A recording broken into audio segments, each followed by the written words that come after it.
Sharing good news with someone, it really should be one of the easiest things in the world. Yeah, you would definitely think so. Right. But if you really think about it, it is actually a lot like going in for a conversational high five. Oh, that is a great way to put it. Yeah, like when you get the timing right Mhm. and the energy matches perfectly, it creates this incredibly satisfying moment of human connection. But When you miss. exactly, when that high five completely misses, maybe your tone is just slightly off, or the other person just wasn't ready for it, you are basically left standing there in this very awkward, uncomfortable silence. It is a surprisingly common social misfire, actually. I mean, the intention is purely positive, obviously, yet the failure can feel really isolating. It really can. We have all experienced both sides of that dynamic. You either, share something you are really proud of and feel totally deflated by a lukewarm response, or Or you are on the receiving end. exactly, you are on the receiving end and you quickly realize, oh no, I did not offer the expected level of enthusiasm here. And when that high five misses, the connection just stalls out completely. So today, we are taking a unique lens to that exact problem. And I want to say hello to everyone and a very special welcome to all the language learners joining us from Tim's English channel. Yes, welcome everyone. Today's deep dive is based entirely on a lesson transcript from that very channel, which focuses on how to share and react to good news in English. But instead of just reviewing vocabulary like a standard lesson, we're going to reverse engineer this to uncover the hidden social rules of how humans actually process and share joy. Which I think is the most valuable way to approach this material. Because on the surface, yes, it is a guide for foundational English. But linguistically speaking, the phrases taught in this lesson represent the absolute bedrock of human psychological connection. Right. It is deeper than just the words. It really is. It basically breaks down the architecture of empathy. I love that, the architecture of empathy. So whether you are actively navigating a brand new language or you just want to communicate more effectively in your native tongue, we are going to explore how to make sure that emotional high five lands perfectly every single time. Definitely. And the very first thing that really stands out in the source material is this idea that you cannot just, blurt out your good news. You actually have to provide a warning. Yes, a conversational buffer. Right. Human beings, generally speaking, do not process sudden emotional shifts very well, even positive ones. Wait, really?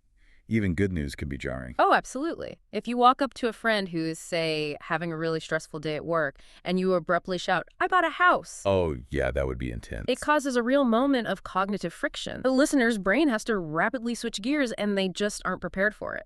It almost feels a bit aggressive when it happens like that. As I was reading the lesson, it struck me that the introductory phrases they teach, they function almost exactly like movie trailers. Ooh, I like that analogy. Yeah, because a trailer signals to the audience what genre of film they're about to watch, right? So they can prepare themselves. If you are about to watch a comedy, you really want to know that before the opening scene. Right, you need to set the stage. Exactly. So do these setup phrases serve that same psychological purpose? Are they basically conversational movie trailers? That is a very helpful way to visualize it, though I would actually take it a step further. It is not just about setting the genre. It is about requesting emotional bandwidth. Emotional bandwidth. Okay. Tell me more about that. Well, when you use a setup phrase, you are subtly asking the listener, hey, are you in a place where you can share some positive energy with me right now? It is sort of a micro-negotiation of social expectation. That makes total sense. And the lesson grounds this in some delightfully specific everyday examples, which I think is so helpful.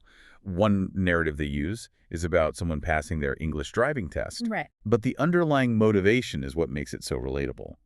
They just want to buy a small used car to make their trips to the supermarket a little easier. Which is exactly the kind of practical, grounded reality where most of our joy actually happens, isn't it? Totally. We rarely experience those massive, blockbuster, life-altering events, but we are constantly navigating these smaller, meaningful wins. Yes, the supermarket runs. Exactly. And the other central example they use in the lesson is adopting a playful, small golden retriever puppy named Max. Oh, Max. Right. Which brings a completely different emotional flavor to the conversation than passing a driving test. So let's look at how we build the trailers for these different types of joy. The lesson outlines a progression of 4 specific setup phrases. If we start at the everyday level, we have a simple phrase like, guess what? Ah, yes. Linguistically, guess what is fascinating? Really? Why is that? Because it is functionally a command disguised as a question. Oh, wow. I never thought about it like that. Yeah, you aren't actually asking them to guess anything. You are creating an immediate artificial curiosity gap. It is a very low stakes way to say, hey, pay attention to my next sentence. So you might use this for, say, the supermarket car scenario. Exactly. It does not demand a massive emotional response from the listener, just basic engagement. Right, it is the teaser trailer. But then the lesson moves to something much more direct, which is saying, I have some good news. Yes, and that one feels incredibly safe and unambiguous. It really does. It just lays it all out there. It removes all the guesswork completely. When you say, I have some good news, you are handing the listener the exact emotional blueprint of the rest of the conversation. There is absolutely zero ambiguity. I can see how that would be super helpful. It is particularly useful in an office environment or, with an acquaintance where the social dynamic might be slightly more formal, or even when you are transitioning from a really serious topic to a lighter one. Right, you need that clear pivot. But when the stakes are higher, you need to escalate the trailer. The third phrase the lesson introduces is, you won't believe this. Now, I imagine you cannot just throw that around casually. You definitely cannot, and you shouldn't. That phrase explicitly signals a major break in the normal pattern of life. So no using it for a good sandwich. Exactly. If you say, you won't believe this, and follow it up by saying you found a decent parking spot, the listener feels a bit cheated. Yeah, the buildup did not match the reveal at all. Right. That phrase is reserved for genuine surprises, like winning a free ticket to Paris, or maybe a sudden massive promotion at work. It primes the listener for shock and awe. And then for the absolute peak events, the lesson highlights the fourth phrase, I am so excited to tell you. And what I find so interesting about this one is that it completely gives away the speaker's emotional state before the news is even delivered. And that is exactly its purpose. Really, just laying all the cards on the table. Yes, because instead of making the listener calculate how they should feel about the news, the speaker is front-loading the emotion. I am excited. Ah, I see. By doing that, the speaker gives the listener explicit permission to immediately jump into that exact same state. It just completely bypasses that evaluation phase and goes straight to shared empathy. That is brilliant. Yeah. Okay, so let's say you execute the setup perfectly. You read the room, you pick the right trailer, and you drop the news. This brings us to the second half of the equation, which is the reaction. Yes, the crucial second half. Because an announcement is only half the transaction. If I set up the movie trailer perfectly, but you respond with a completely wrong energy, the entire connection just falls flat, right? The reaction is where the social contract is either fulfilled or broken. And the source material is very precise about how the listener needs to respond here. Yeah, they provide a specific toolkit of 4 reaction phrases. But it is important to realize these tools are not universally interchangeable, are they? Not at all, and using the wrong one can be disastrous. That is something I really wanted to figure out as I was reading this. So take the classic reaction, congratulations. The lesson points out that this is arguably the most important word to learn for these situations. But it specifically notes that congratulations is tied to achievements earned through hard work. Right, like passing that driving test or maybe getting married or getting a new job. Exactly. So I wanted to push back on this a bit. What happens if someone walks up to me and says, guess what? I found my lost keys from yesterday, and I respond with a booming, congratulations.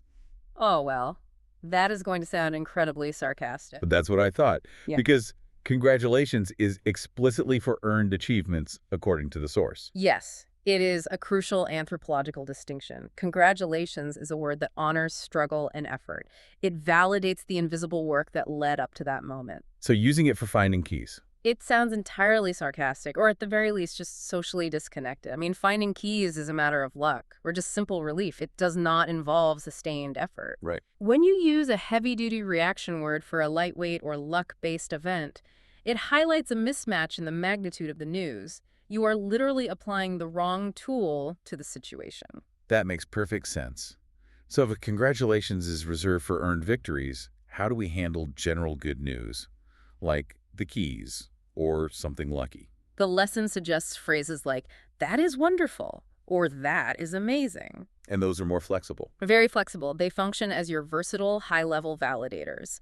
They work for almost anything because they evaluate the situation rather than the effort. Ah, okay. The situation, not the effort. Exactly. Whether someone won a free trip or maybe their sister is coming to visit, calling the situation wonderful is universally supportive without overcommitting to the mechanics of how it actually happened. I like that. But there is another phrase the lesson emphasizes that feels much more personal to me, which is, I am so happy for you. Yes, I would actually argue that is the most deeply empathetic phrase in the entire lesson. Really? More than congratulations. Yes, because when you say, I am so happy for you, you are essentially stating that the boundary between you and the other person is permeable. Oh, wow. Their external joy has created internal joy for you. It is a really powerful way of signaling solidarity. That is beautiful, honestly. Yeah. And then the final key reaction phrase they teach ties right back into that concept of effort we discussed earlier with the driving test. The phrase is, you deserve it. Which is so important because validation is incredibly important to human psychology. We all want to feel validated. Exactly. Saying you deserve it acknowledges fairness in the world. It tells the speaker that you see their underlying merit, you see their hard work and their character, and you believe the universe is rightly rewarding them. Now, having the right vocabulary is one thing, but the lesson makes this really fascinating pivot here. It explicitly warns learners about the physical and vocal requirements of speaking English. Yes, the delivery. It states very clearly, do not deliver good news with a sad face. Yeah. You have to smile, and you actually need to speak a bit lighter and faster. This touches on the physicality of language, which honestly often carries more meaning than the vocabulary itself. Which is wild to think about. It is. The source is highlighting that English, particularly in these conversational social contexts, is highly expressive. The physical act of smiling actually alters the shape of your vocal tract.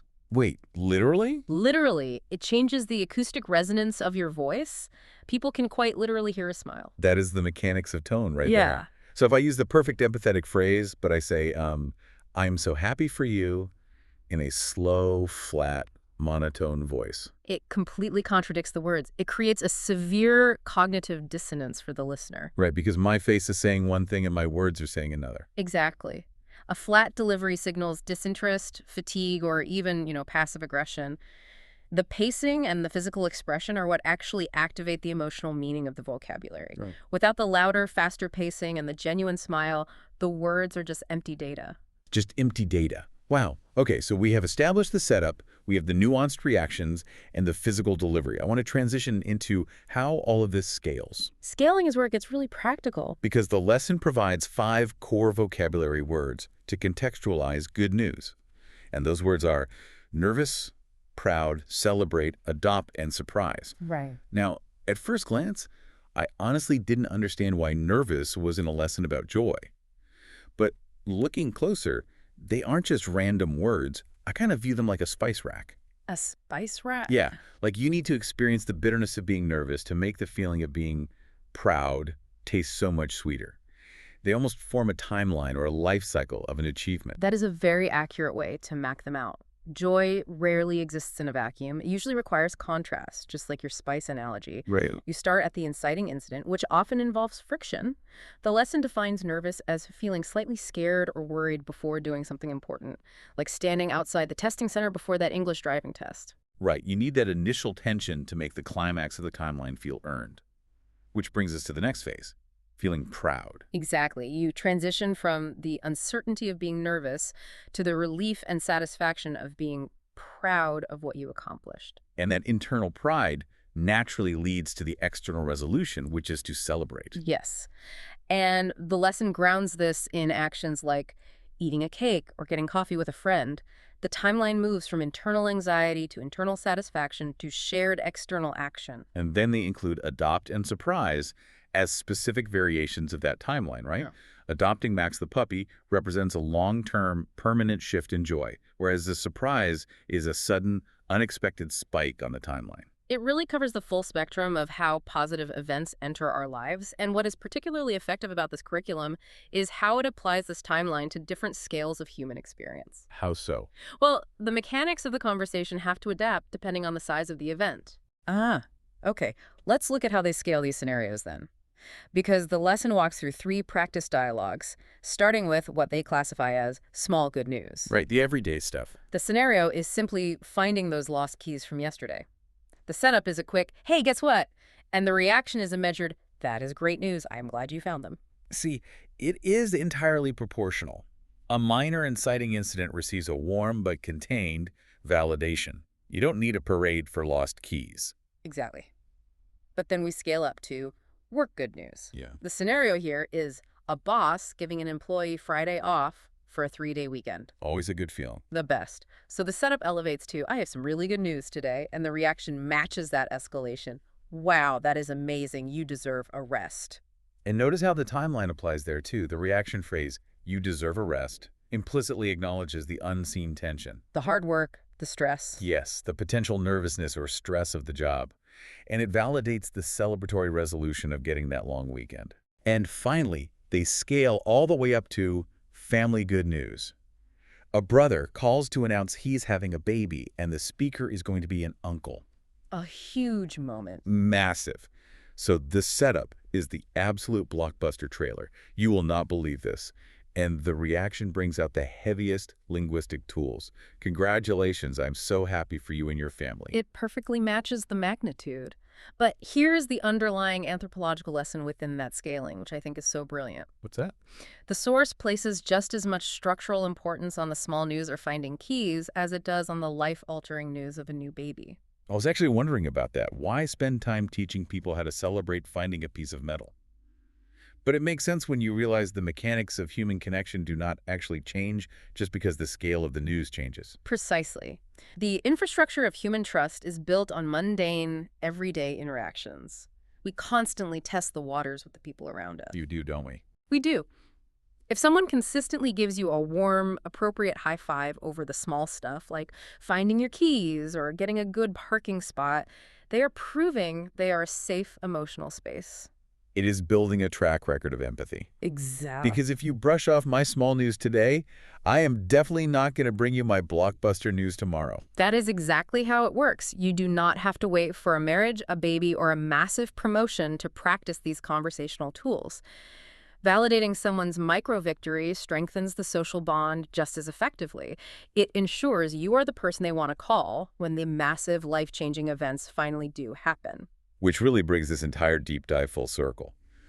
Sharing good news, it is never just about plugging the correct vocabulary into a sentence. No, not at all. It is a highly active, two-way street of emotional connection. It requires priming the listener with the right movie trailer setup, offering the precise, empathetic reaction that matches the scale of the moment, and delivering it with an expressive, genuine physicality. And by mastering these foundational elements, you unlock one of the most fundamentally rewarding aspects of human communication. Truly. Participating in the joy of others is a skill, and it is a skill that makes the people around you feel seen and valued. The source material actually highlights this perfectly right at the end. The hosts on Tim's English channel conclude their lesson with a question of the day for their learners. Oh, I love this part. Right. They ask their audience to practice by sharing their good news in the comments, but they specifically encourage them to share small, everyday victories. Things like, cooking a good dinner, getting a full night of sleep, or simply learning 5 new English words. My good news is that I finished a great book today. It is such an open, generous invitation, and it leaves me with a final thought for us to consider today. Let's hear it. We live in a very fast-paced world that is, frankly, overwhelmingly obsessed with massive milestones.